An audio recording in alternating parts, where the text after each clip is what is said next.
Boa tarde, vamos então dar início ao segundo painel desta tarde. Vamos só ver se entra mais alguém. Estes intervalos nunca são de 5 minutos.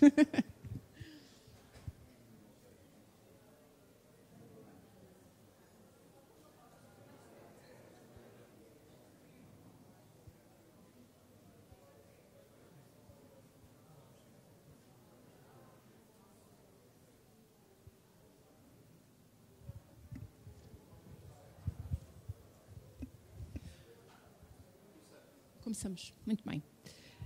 Eu, antes de mais, gostaria de agradecer o convite que me foi feito para moderar este segundo painel. Devo já dizer que o primeiro foi extraordinário. Acho que levamos aqui insights muito, muito interessantes sobre este tema. Neste painel, neste segundo painel, em que tenho comigo o professor Rui Nunes, a professora Graça Canto Muniz e o professor João Confraria, vamos tentar aqui dar resposta àquilo que eu diria que é a pergunta do milhão. Isto é, se existe um modelo de regulamentação e de regulação ideal. Nos últimos 2 anos nós temos assistido a uma verdadeira revolução tecnológica que transformou, que já está a transformar a forma como vivemos, como trabalhamos, como as empresas vão operar. E isso foi muito patente nestes últimos 2 anos, especialmente com a inteligência artificial generativa. As próximas décadas vão trazer desafios, vão ser décadas de transformação, temos que estar preparados. Portanto, estas discussões são mais atuais e importantes que nunca. E, como qualquer época de transformação, irá ser, acredito eu, uma época de progresso e de avanços, sempre e quando este progresso se faça com ética e com responsabilidade e respeito pelos direitos fundamentais. E é precisamente esse balanceamento, esse equilíbrio entre a inovação, por um lado, e o respeito pelos direitos fundamentais que o Regulamento de Inteligência Artificial pôs em evidência. Perante este contexto, e tendo em conta que o regulamento estabelece que, a nível de supervisão, como já aqui foi dito hoje, os Estados-membros devem designar pelo menos uma autoridade notificadora e uma autoridade de fiscalização de mercado, eu começaria por si, professora Graça, que opções temos para materializar e para definir a supervisão no contexto deste regulamento? Há uma opção ou um sistema ideal?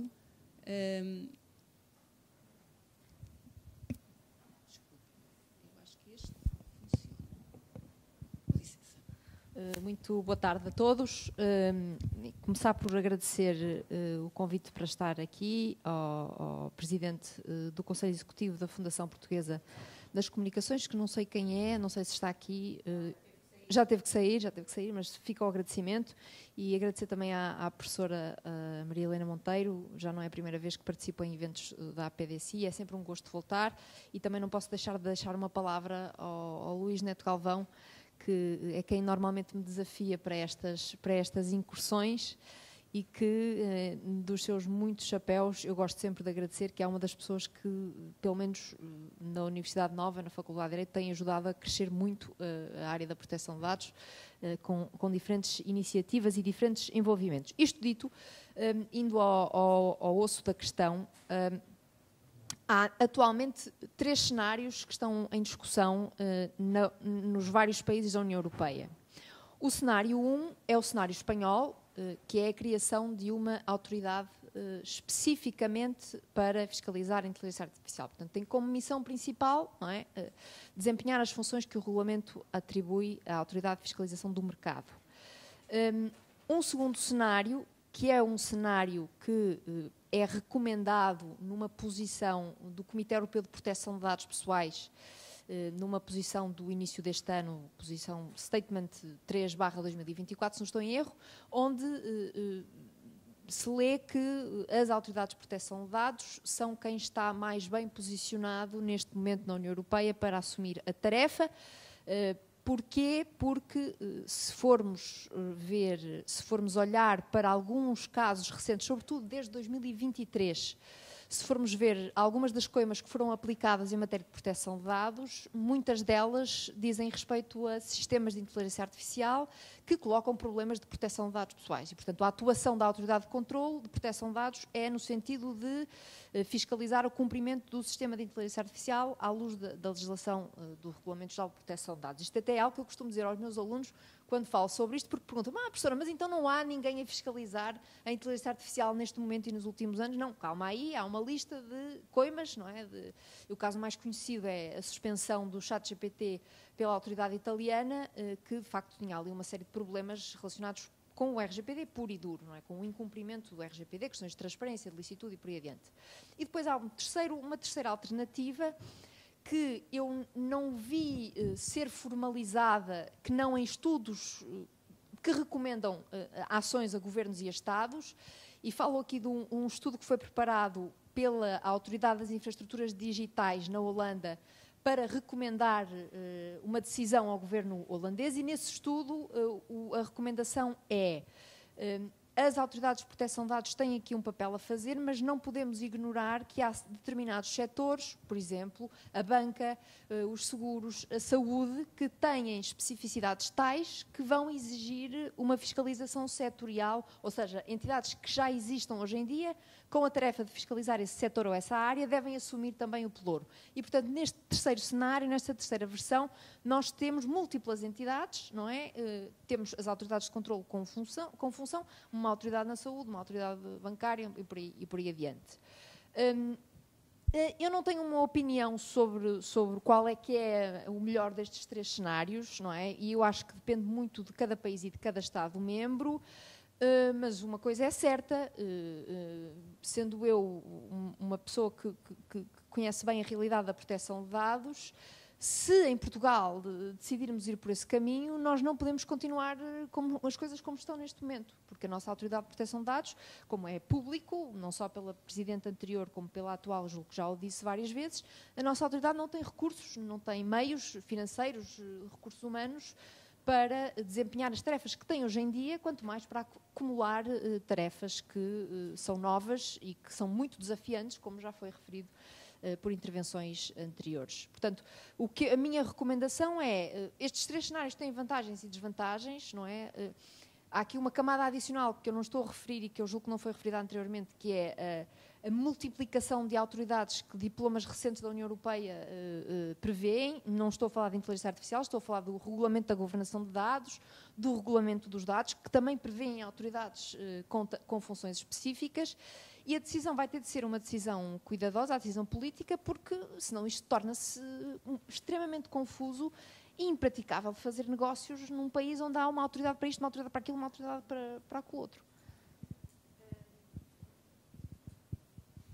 Tocou em questões e em pontos que são fundamentais. Portanto, a questão da eficácia da regulação, na verdade, não depende só da escolha do modelo, depende também muito, depois de existir uma flexibilidade e uma coordenação, parece-me, não é, professora Graça, entre quem for supervisionar a aplicação do regulamento de inteligência artificial.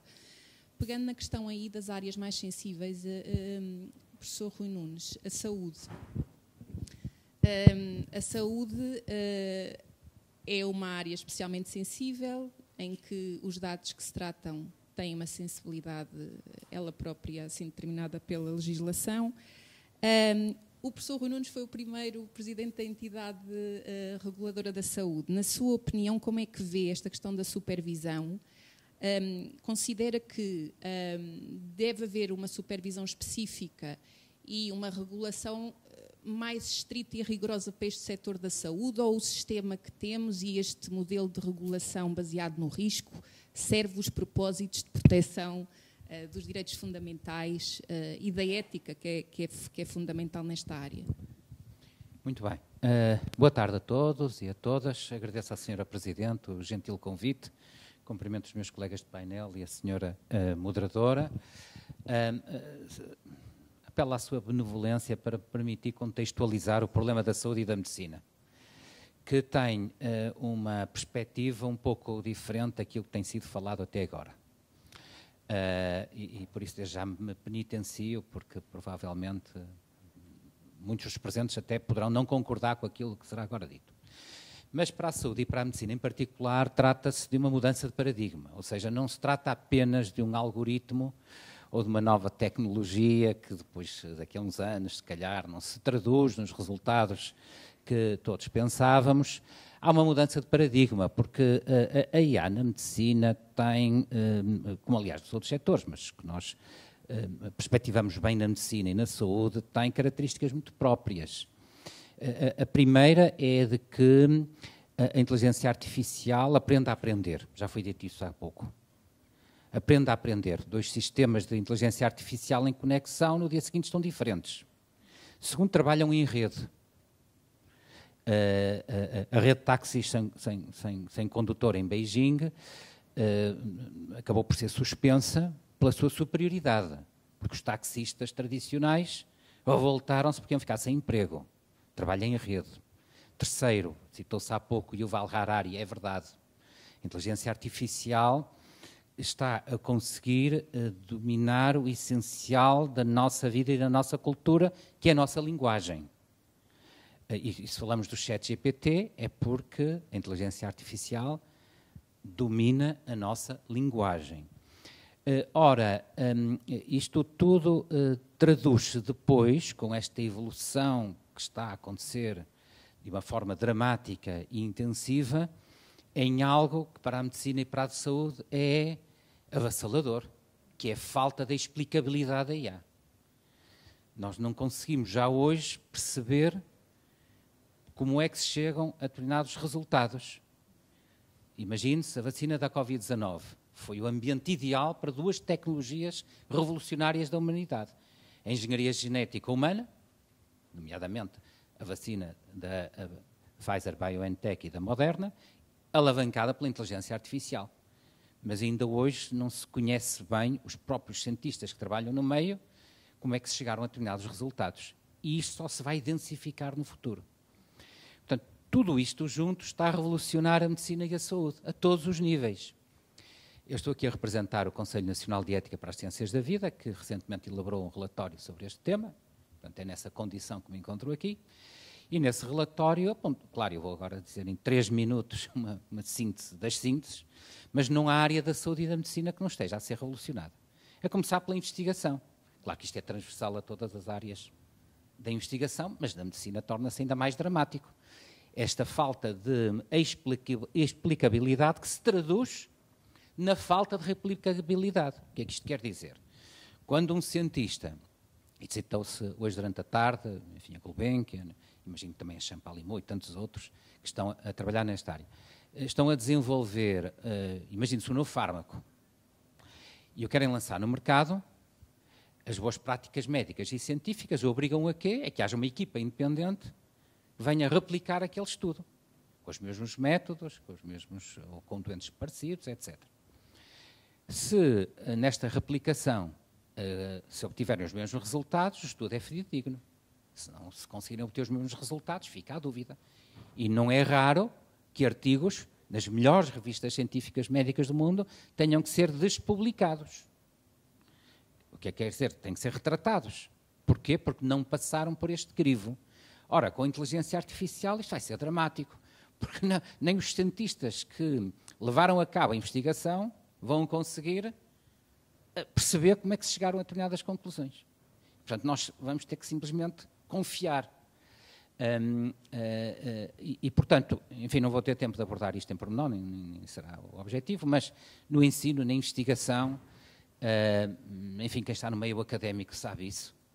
Eu estou a regressar na minha faculdade, na Faculdade de Medicina da Universidade do Porto, aos testes escritos à mão. O que, não, aliás, não é má ideia, porque hoje os jovens não sabem escrever, só sabem digitar. E, portanto, ficam muito entusiasmados pela primeira vez no curso inteiro de 6 anos, escrevem à mão. Bom, mas estamos a regressar para quê? Para ter a certeza da autoria daquilo que está escrito, porque senão fica em causa a autoria, e estamos a falar de um trabalho científico ou de uma tese de mestrado ou doutoramento, não se pode falar de plágio, porque o ChatGPT não plagia, porque ele vai beber informação que está na internet de diferentes autores, mas pelo menos a autoria intelectual, os direitos de propriedade intelectual, etc., tudo isso é questionado e alguém tem que pensar nisto atempadamente. Bom, na prática clínica, o problema é, por um lado, entusiasmante. Se nós defendermos uma inteligência artificial que sirva às pessoas e os doentes. Mas, por outro lado, há razões de perplexidade. Há especialidades médicas que correm o risco de desaparecer. Para termos uma ideia, vou repetir, há especialidades médicas como a radiologia que correm o risco de desaparecer. Ontem, falava há pouco à senhora moderadora, numa reunião do Conselho Médico-Legal, discutia-se se um médico que não interpreta uma imagem num exame radiológico, por definição, está a cometer má prática. Por negligência, ou por imperícia, ou por impreparação, o que quer que seja. E se chegarmos a essa conclusão, então a transição para a inteligência artificial vai ser imediata, porque já hoje, em tudo o que é imagem, a inteligência artificial é mais eficaz e mais eficiente que a mais brilhante mente humana. Claro que isto depois suscita questões dramáticas, por exemplo, em termos de responsabilidade civil médica, na mudança do próprio sistema jurídico de responsabilidade civil, que é baseado na culpa ou não do profissional, mas se a decisão, se o processo de decisão foi através de um sistema de inteligência artificial, a quem vamos a sacar a responsabilidade. Não vai ser ao médico, nem ao enfermeiro, nem ao engenheiro que ajuda a operar essa tecnologia. Bom, já para não falar, vou sintetizar muito, mas só a cirurgia robótica, por exemplo, totalmente autónoma, em que falou-se há pouco do copilot, depois o cirurgião de futuro vai ser o copiloto da inteligência artificial. Portanto, vai ser o robô que faz a cirurgia à distância ou não, e o médico vai ser um mero copiloto. Portanto, resumindo e concluindo, podia falar dos cuidados continuados, dos cuidados paliativos, das diretivas antecipadas de vontade. Ainda li hoje um artigo, na vinda para Lisboa, de que a inteligência artificial está a ser utilizada juntamente com os tais lake data que falámos há pouco, de todos os dados de saúde que estão a circular para melhor interpretar a vontade do doente na interpretação do testamento vital. Muito melhor e mais eficaz que o Procurador de Cuidados de Saúde. Enfim, isto levava-nos muito longe, mas só para dizer que na medicina e na saúde há especificidades onde a proteção de dados naturalmente é uma questão central, mas que extravasa muito a proteção de dados. Estamos a falar da essência da própria relação do médico com o doente e do sistema de saúde com os pacientes. Mas acho que relativamente à supervisão, que os mecanismos atualmente previstos cumprem este objetivo de manter a decisão focada no ser humano, no paciente e nos seus direitos fundamentais, e a nível de formação das próprias entidades de supervisão, não teria que haver uma formação específica para estas áreas tão sensíveis? Ora bom, quanto ao sistema de supervisão, eu assisti com enorme agrado a sessão hoje durante a tarde. Não tenho uma ideia fechada, não tenho ideia se deve ser um mecanismo europeu que depois acaba por ir de forma tentacular e para cada Estado-membro, se deve haver um organismo supervisor a nível nacional, se deve ser um dos supervisores que assume essa tarefa. Agora sei que a saúde precisa de uma regulação dedicada e específica. Sobre isso não tenho dúvida que tem que haver. Porquê? Porque há aqui muitas particularidades. Houve uma sintonia muito grande no painel anterior, foi reconhecido, e é verdade. E com certeza também há no setor da saúde e da medicina. Mas o que há muitas particularidades que necessitam de conhecimento aprofundado por parte dos reguladores em matéria de inteligência artificial, mas também em matéria de saúde. Por exemplo, estamos a falar numa ERPI, numa entidade residencial para pessoas idosas, onde o cuidador deixa de ser um humano para ser um robô autónomo ou humanoide. Isto tem que ser regulado, porque senão dá aquilo que aconteceu durante a Covid-19, onde não havia supervisão, por exemplo, da área da saúde. Estava apenas a cargo da Segurança Social. Por conseguinte, há toda esta panóplia, não há área da saúde e da medicina e da investigação que não vai ser profundamente alterada e da saúde, estou a falar não apenas da medicina, estamos a falar da enfermagem, da psicologia, da nutrição, por aí adiante, onde não vai ser profundamente alterada no seu conteúdo estrutural pela inteligência artificial. E, por conseguinte, isto necessita de uma regulação dedicada e específica. Poderá ser um ramo, entretanto, profissionalizado de entidade reguladora da saúde ou não. Professor João Confraria, este regulamento traz também aqui desafios que impactam muito no mundo empresarial, no contexto das empresas, na forma como se vai continuar e tem que continuar a inovar, mas de que maneira é que isso compagina com a capacidade de as nossas empresas, principalmente as pequenas e médias, terem capacidade competitiva. Eu gostaria de ouvir sobre esse tema e também sobre as questões de responsabilidade que se levantam em toda a cadeia de valor e o impacto que esta regulação tem em toda a economia. Não sei. Não faço a menor ideia. Ou pelo menos dê-nos umas luzes, que serão de certeza, já ajudarão bastante. E tinha aqui muito mais, e tenho muito mais aqui para... Quando se metem aqui considerações económicas, eu acho que há aqui uma ambiguidade no regulamento, logo no princípio, que me faz confusão, que é a definição de risco. Isto é um modelo de regulação com base no risco, sim senhores, ainda bem, há jurisprudência sobre isso, temos organizações, organismos de notificação, organismos de avaliação de conformidade, temos tudo isso. Mas a definição de risco que o regulamento usa é uma regulação económica, é uma definição quase económica, que é, dizem claramente que o risco é a probabilidade do acidente vezes a dimensão do acidente.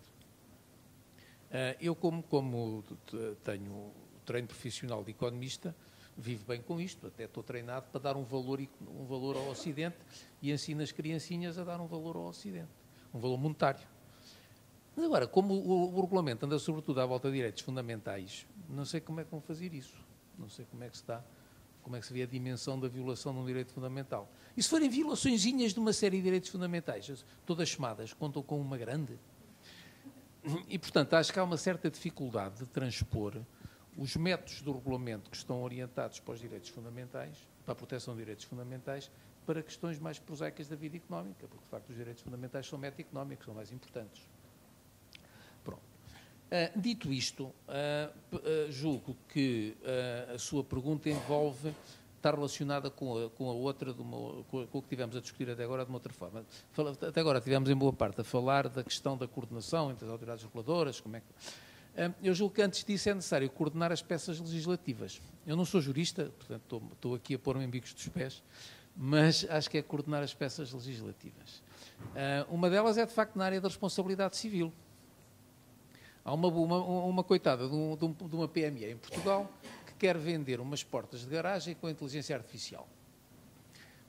O algoritmo, a certa altura, funciona mal, há um carro que se é danificado e há uma criancinha que fica ferida.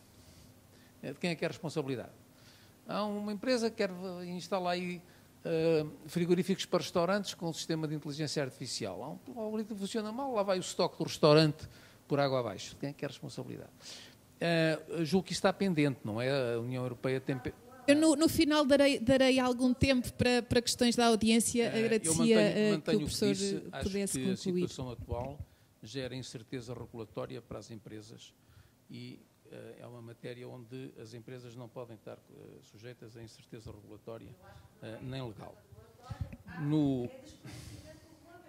Pedia-lhe, é que senão não conseguimos seguir aqui o debate de uma forma proveitosa e eficiente.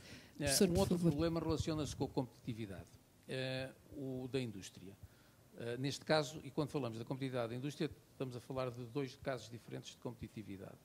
Um deles é a competitividade da indústria de inteligência artificial E sobre esta há grande questão, quer dizer, os custos de regulação que resultam do regulamento podem prejudicar o desenvolvimento da indústria europeia de inteligência artificial.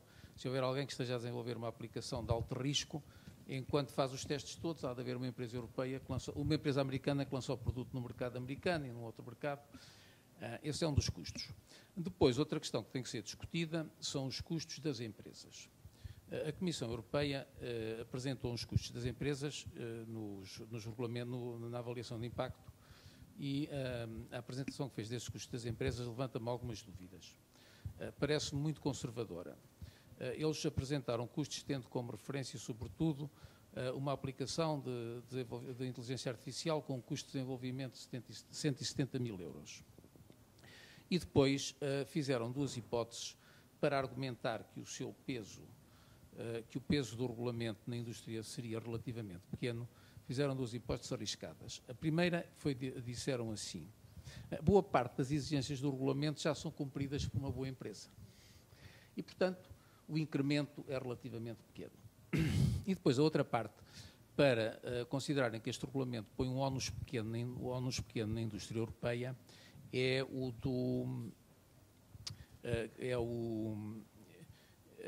que eles admitem que no total das aplicações de inteligência artificial, de alto risco serão só cerca de 5% a 15%. Bom, aceitas estas duas hipóteses, a Comissão Europeia entende que a indústria europeia não vai ter um grande ónus em matéria de desenvolvimento. Para os utilizadores, eles prevêem um custo anual para uma aplicação com um custo de desenvolvimento de 170 mil euros, para um custo anual anda à volta de 5 mil a 8 mil euros, que não parece excessivo. Mas, de novo, é dentro destas hipóteses em que se supõe que o utilizador também já tem instalados sistemas de gestão de qualidade e por aí fora.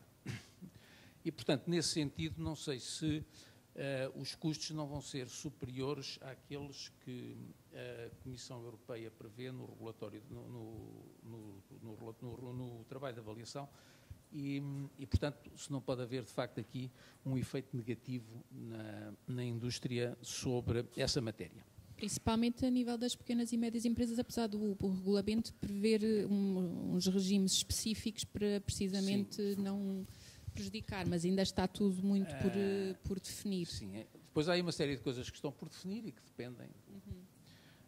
Depois, ao nível da concorrência, o professor Cunha Rodrigues já falou aqui dos impactos que isto pode ter no mercado de concorrência, a concorrência no mercado de inteligência artificial.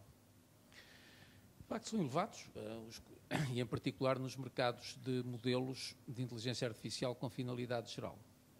O mercado pode ser concentrado.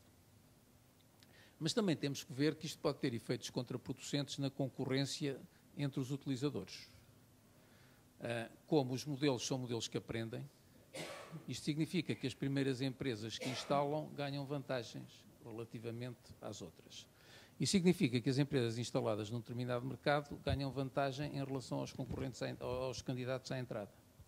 Isto, paradoxalmente, torna o mercado menos contestável, que era um ideal. Portanto, vai proteger as empresas instaladas. Não é um problema necessariamente de política de concorrência, dado que isto vai acontecer não só nos mercados onde há empresas com posição dominante, como em mercados onde não há empresas que, tecnicamente e de acordo com os critérios da concorrência, tenham posição dominante.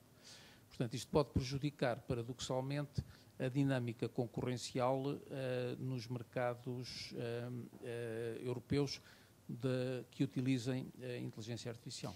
E já agora, só para rematar esta questão da concorrência, o chamado efeito de Bruxelas, qual é a sua opinião relativamente a se temos aqui o efeito de Bruxelas nesta questão da concorrência? Isso é o que a Comissão pretende, é aquela julgo que foi o Manuel Cabogueira que referiu, na Europa regula-se, não é? Ou foi você que falou? Sim. E é o que a Comissão Europeia pretende. Portanto, pretende exportar quer o modelo de regulação, quer os valores europeus. Eu tenho algumas dúvidas sobre a Comissão Europeia foi bem sucedida até agora nisso, nomeadamente com o GDPR, mas para que o efeito de Bruxelas se verifique, há uma série de condições que se devem verificar. Algumas delas relacionam-se com a dimensão do mercado europeu. O mercado europeu nesta matéria é grande e vai ser grande, Mas se calhar o mercado americano e o chinês já vão ser bastante maiores. E, portanto, deve ser... por outro lado, há questões de capacidade regulatória, que em princípio a Europa, pelo menos ao nível da Comissão, tem, mas a nível nacional pode não ter. Mas julgo que o principal problema estará no nível de rigor que é exigido. Para que o efeito de Bruxelas se verifique, significa que a regulação europeia tem que ser a mais rigorosa do mundo. Porque assim, quem cumprir esta, cumpre todas as outras. E, portanto, garante o acesso ao mercado em todos os lados. Neste caso, pode acontecer que seja, ainda não se sabe muito bem o que é que vai acontecer. Os Estados Unidos, neste momento, não é, a nível federal. A nível de alguns Estados, ainda não se sabe muito bem o que é que vai acontecer na Califórnia. Mas no mercado europeu nós temos a regulação centrada nos sistemas de alto risco para a inteligência artificial ou nas modelos de inteligência artificial de finalidade geral nos riscos sistémicos. O que quer dizer que os outros não são assim muito regulados. E, portanto, por aí isso pode ser um enorme buraco no efeito, no efeito Bruxelas. Acho que há aqui um grande ponto de interrogação e eu não apostaria nisso. Até porque depois há outras coisas que resultam da questão dos direitos fundamentais. Como é que os países não europeus, para venderem aplicações no mercado europeu, vão fazer a sua interpretação dos direitos fundamentais? Pois há para aí mais uma série de coisas. Porque, de facto, há aqui valores não económicos que vão ter que entrar na esfera económica. E são valores não económicos que entram na esfera económica e que, antes de entrarem na esfera económica, têm que ser traduzidos em software. Acho que é uma grande complicação. É um problema complexo, sim. Desde logo pela própria interpretação do quadro normativo. Professora Graça, esta questão da compreensão das implicações do regulamento de inteligência artificial e da própria inteligência artificial enquanto tecnologia são bastante complexas e levantam-se muitas questões até ao nível da necessidade de dar literacia digital a toda a sociedade para saber do que é que se está a tratar. Quando olhamos para os dados e para os mecanismos de consentimento para tratamento de dados que temos atualmente, considera que são suficientes e que os titulares conseguirão saber para que é que estão a dar o seu consentimento, ou isto tem que levar tudo aqui uma reformulação muito grande a nível da forma como os dados são geridos e regulada esta matéria? Eu acho que não era preciso haver inteligência artificial para responder. Estão a ouvir? Atrás? Acho que não era preciso haver inteligência artificial para a minha resposta ser sim. Porque na academia discute-se muito, ou melhor, há uma parte da doutrina que entende que o consentimento não devia ser usado como fundamento de licitude, não devia existir, não devia a lei, não devia incluir o consentimento, por várias razões, mas a principal é que, como estava a dizer, muitas pessoas, quando estão a consentir, não compreendem aquilo em que estão a consentir, não é? Porque é aquela história, as políticas de privacidade são longuíssimas, são escritas por juristas que estão mais preocupados com o seu risco e com o risco do seu cliente do que, efetivamente, redigir uma política de privacidade que o leitor vai cumprir e, portanto, há uma parte da doutrina que entende que o consentimento é, enfim, uma ficção, não é? Sobretudo hoje em dia, e com o surgimento da inteligência artificial, essa ideia voltou a surgir, essa posição doutrinal voltou a surgir porque a inteligência artificial, como já foi aqui dito, vem trazer uma complexidade adicional aos sistemas informáticos, vamos chamar assim lato sensu, que ainda torna mais complicado explicar a um banco, explicar a uma seguradora, conseguir explicar, não é? E, portanto, respondendo à sua pergunta, eu acho que sim. Mas eu também tenho visto, estou bastante no terreno e tenho visto muitas empresas a procurar formas mais criativas de garantir que as suas práticas são transparentes e de garantir que o cliente realmente, ou compreende minimamente para que é que os seus dados vão ser usados. Isso passa por vídeos, não é?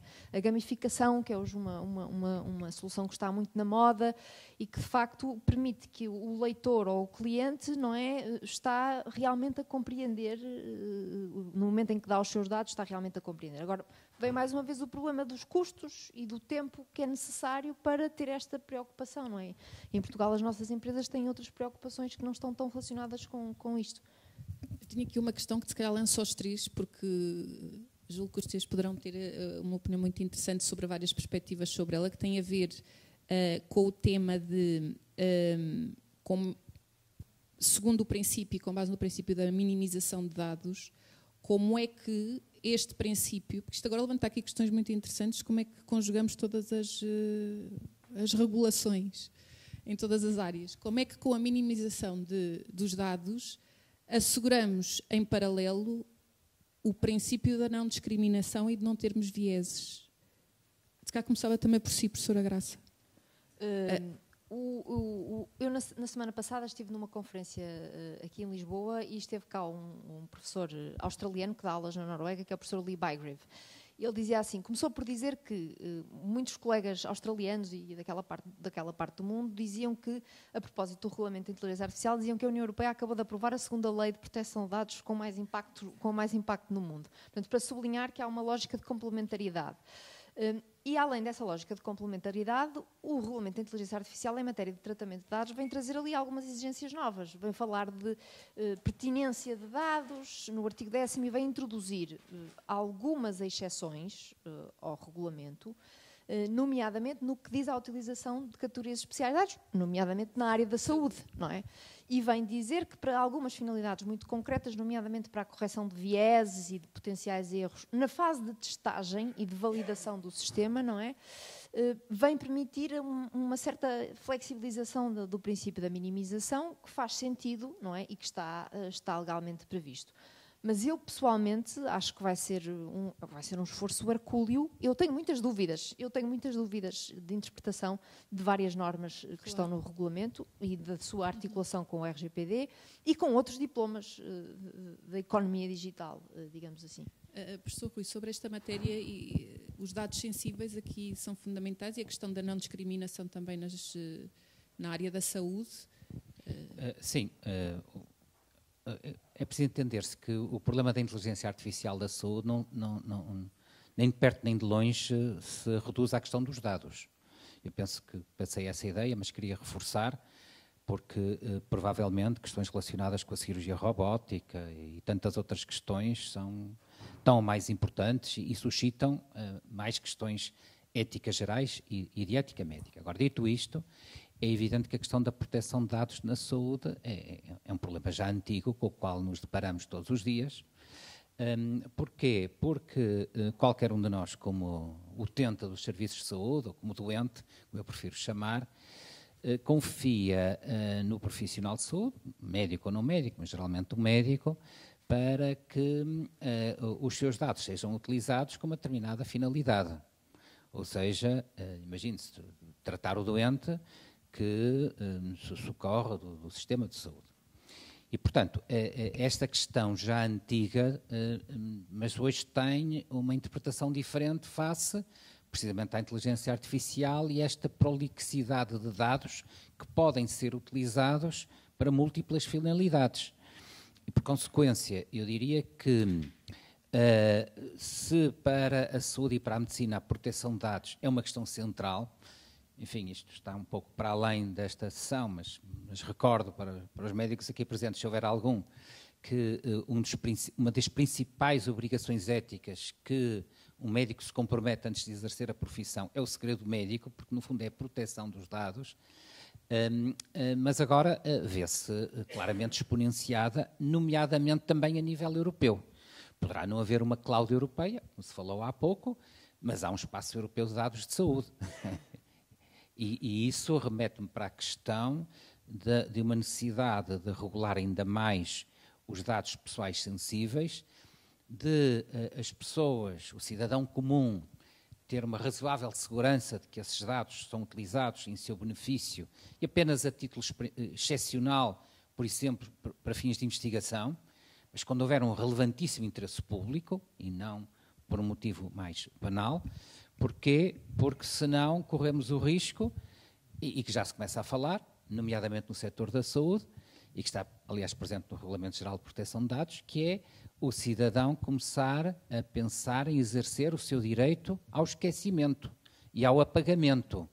Ou seja, solicitar ao médico e ao sistema que os seus dados sejam excluídos do sistema, precisamente com o risco de de serem utilizados com outras finalidades que não aquelas para as quais foram obtidos. Portanto, é uma questão muito delicada e que na saúde tem uma relevância ainda mais especial, e agora com este espaço europeu de dados de saúde e também com a criação de um espaço europeu de dados clínicos de saúde, porque aquilo que se antecipa com e sem o recurso à inteligência artificial é a chamada Health Wallet, ou seja, qualquer um de nós ter na tal cloud, que pelos vistos não é europeia, mas espero que no futuro breve seja, compilados todos os nossos dados de saúde.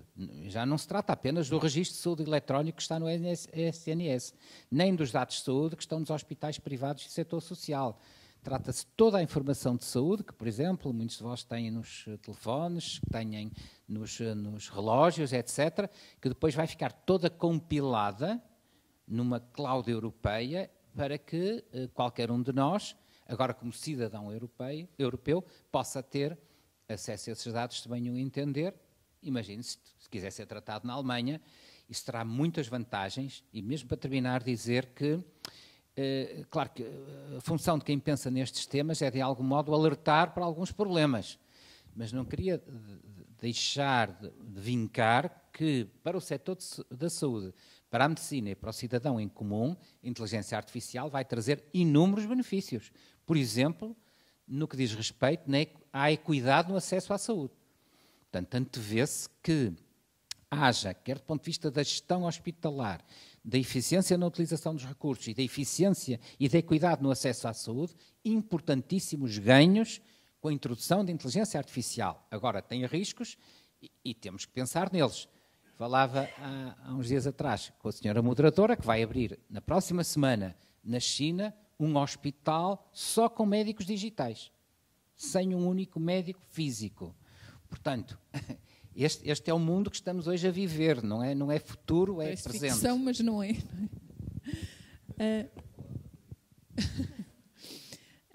Professor João Confraria, como última questão, antes de passar a palavra à audiência para ver se há alguma questão que queiram colocar, o tema dos direitos de autor e da propriedade intelectual também é um tema crítico e que levanta inúmeras questões no que toca à defesa dos interesses de empresas, dos autores, das dinâmicas comerciais. Como é que, onde é que evoluímos com estas ferramentas e com a inteligência artificial generativa para protegermos estas áreas de negócio e esta economia?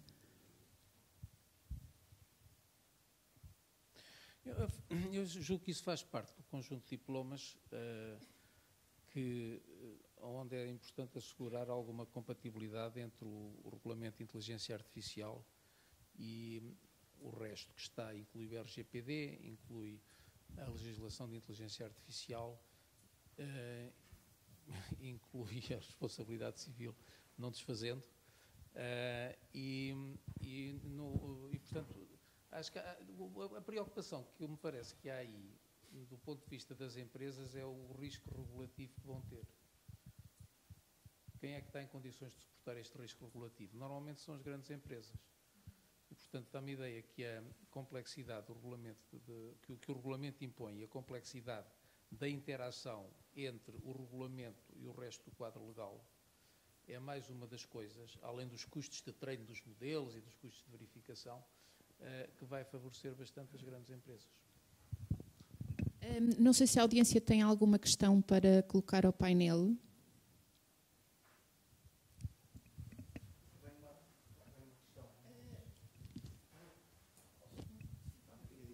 Não, mas não era... Bem, enfim, acaba por ser uma questão, mas só para dar aqui uma nota de experiência, de alguma experiência a fazer uma coisa muito pequena em inteligência artificial. A discriminação na inteligência artificial, e há ali pessoas que eu sei que sabem isto melhor do que eu, está totalmente relacionada com a forma como o modelo é treinado. E isto quer dizer três coisas. Primeiro, claro que os primeiros modelos estavam enviesados pelo local onde foram treinados, há um bocado já se contou uma anedota, há uma anedota ainda mais divertida. A primeira vez que se pediu a uma máquina de inteligência artificial para escrever um poema, ele era de tal forma sexista que nunca foi mostrado a ninguém. Nunca. e depois o segundo era de tal forma racista, que também não. Isto porquê? Porque aprendeu numa biblioteca muito específica. Onde é que eu quero chegar? É uma preocupação, a forma como se treinam os modelos, é uma preocupação a base de dados que se dá aos modelos para serem treinados, é uma preocupação ainda maior os modelos que são proibidos de treino circular sobre a criação dos seus próprios dados, mas depois há uma questão que me preocupa muito, Sr. Professor, que é a questão de, e ainda bem, e agora por favor entendam o que eu vou dizer, é preciso dizer isto com muito cuidado, mas se nós vivemos num determinado ambiente em que os dados são excessivamente controlados, realmente vamos ter uma desvantagem porque o modelo não vai estar treinado para determinadas situações. Da mesma maneira que, agora aquilo que vou dizer é totalmente fora da minha área, na área médica, eu acredito que, por exemplo, treinar um modelo com exemplos de fisionomia caucasiana depois talvez não se apliquem totalmente noutras áreas do mundo. Isso era um problema. Há um bocado eu falava de exemplos. Na semana passada vi o Instituto Pedro Nunes de Coimbra desenvolveu uma máquina que faz ecografia à distância. Por razões éticas não podem fazer a grávidas, mas podem fazer todos os restantes, em todas as outras situações. A máquina é treinada com inteligência artificial para harmonizar o gesto e uma das coisas que eles fazem, por exemplo, é pôr a máquina em ambulâncias do INEM, para em cima do momento fazer uma ecografia, que é uma coisa espantosa. Eu imagino que isto depois não possa ser aplicado a tudo. Isto só para dizer que a discriminação é uma coisa que a mim me preocupa muito.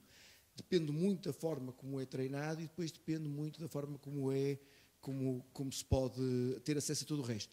Eu, como vou ter que ir embora, e vão-me perdoar fazer isto, mas quando uma pessoa tem a oportunidade de dizer coisas em voz alta, que depois não volta a ter. Sr. Professor, grande mentor, professor Conceição Nunes, eu só agora é que realizei quem era, que era o pai. Por isso, publicamente, é uma pessoa que muita falta me faz.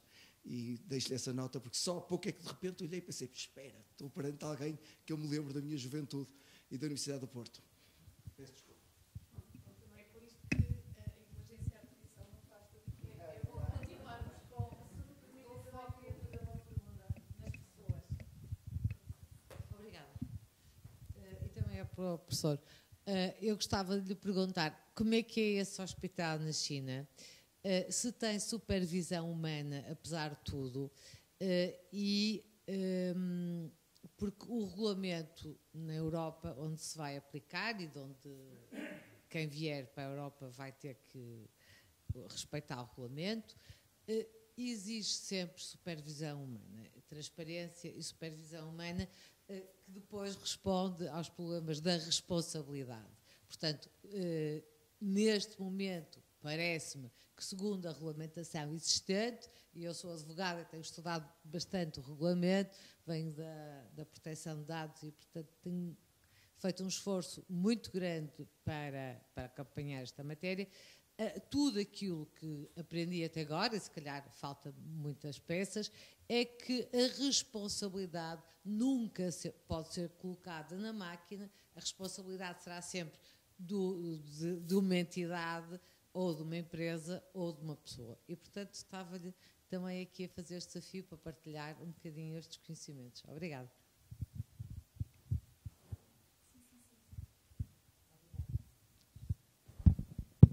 Bom, vamos lá ver como é que me saio na resposta. É uma questão muito complexa. Porquê? Porque nós estamos a olhar para a IA num momento estático. E eu creio que quem se interessa por estes temas deve ter uma perspectiva de futuro, nem que seja a curto prazo.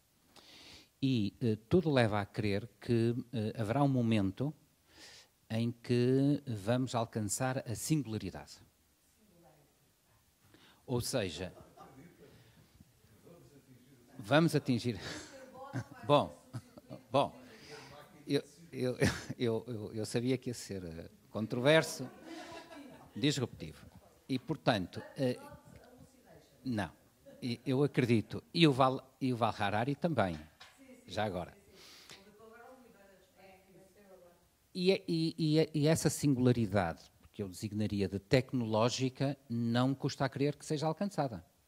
Pelo tal motivo atrás exposto da falta de explicabilidade.